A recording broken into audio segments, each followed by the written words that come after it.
시청자 여러분, 안녕하세요. 오늘은 최근 큰 논란으로 떠오른 K원전 BS 웨스팅하우스 50년 불공정 계약 사태의 전말을 낱낱이 파헤쳐보겠습니다.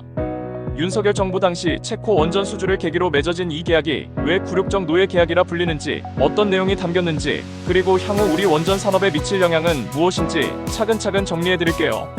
작년 한국수력원자력, 한수원과 한국전력공사, 한전은 팀코리아로 뭉쳐 체코 두코바니 원전 사업 약 26조 원을 수주했습니다. 당시 K원전의 기술력과 승리 소식이 화제가 됐죠. 그런데 웨스팅하우스가 APR 1400의 자사기술이 들어있다며 미국 법원에 취재권 소송을 걸었습니다. 한수원 측이 1심 승소는 했지만 미국 정부 개입 가능성이 남아있었고 체코 정부도 계약 지연을 우려했습니다. 이에 한수원, 한전이 웨스팅하우스와 IP 분쟁 종결 합의에 이르렀습니다. 당시는 계약이 체결된 것이 성과라고 평가되었지만 오늘날 논란의 출발점이기도 했죠. 이 합의문의 핵심 내용이 언론을 통해 공개되었는데 그 규모와 조건이 충격적입니다.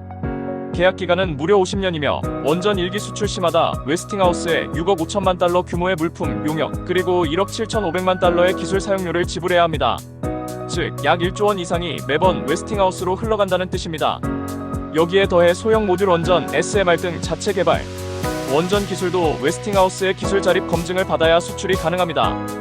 또 하나의 큰 문제, 진출 가능한 시장이 명시적으로 제한되어 있습니다. 한수원, 한전은 동남아시아, 중앙아시아, 일부 중동, 아프리카, 남미 지역에서만 수주할 수 있으며 북미, 유럽, 일본, 우크라이나 등 주요 선진국 시장은 웨스팅하우스에게 사실상 독점권이 주어졌습니다. 이뿐 아니라 한수원, 한전은 웨스팅하우스의 원전 1기당 4억 달러 규모의 보증, 신용장을 발행하기로 해서 계약 이행 실패 시 웨스팅하우스가 즉각 자금을 확보할 수 있도록 했습니다. 이 계약이 공개되면서 정치권과 시민사회는 격렬히 반발했습니다. 더불어민주당은 종신 노예 문서라며 계약 파기와 문책을 요구했고 대통령실은 산업부의 계약 과정의 적법성과 절차 준수를 조사하라고 지시했습니다. 업계 관계자들도 우려를 표시했습니다.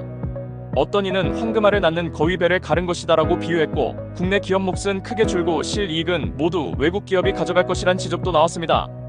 이에 대해 한수원 측은 26조 원 규모 계약 성사를 위한 불가피한 선택이었다고 해명했습니다. 일감 분배는 꼭 웨스팅하우스뿐만 아니라 다른 채널도 가능했고 진출 제한 지역에 대해서는 다른 국내 기업들이 참여할 수 있다고 주장했습니다. SMR에 대해선 설계가 다를 경우 문제가 없다는 입장도 함께 제기되었습니다. 이 계약이 장기적으로 원전 산업에 어떤 영향을 미칠지 시장도 주목하고 있습니다. 일부 증권사에서는 수익성은 낮아졌지만 IP 리스크가 줄었다는 긍정적 측면도 언급했습니다. 그럼에도 글로벌 수출 발목이 잡혔다는 우려는 지속되고 있고 SMR 육성 전략도 재검토해야 한다는 목소리가 있습니다. 이와 함께 향후 계약 재협상 가능성과 국정조사, 감사원 감사 등 정치적 대응도 이어질 여지가 큽니다. 기술 주권 확보와 해외 진출 전략의 균형을 어떻게 잡을지가 핵심 과제가 될 것입니다. 오늘 정리한 내용을 요약하자면 1. 체코 원전 수주는 성과였지만 웨스팅하우스와의 비밀 합의가 나중에 논란을 키웠습니다. 이 50년 1기당 1조 원 규모, 시장 제한, 기술 검증 요구 등 조건들이 지나치게 불리했습니다. 3. 산업적, 정치적, 전략적 파장이 크고 향후 대응 방향이 중요합니다. 시청자 여러분 생각은 어떠신가요? 댓글로 의견 남겨주시고 좋아요와 구독도 부탁드립니다. 다음 영상에서 또 만나요.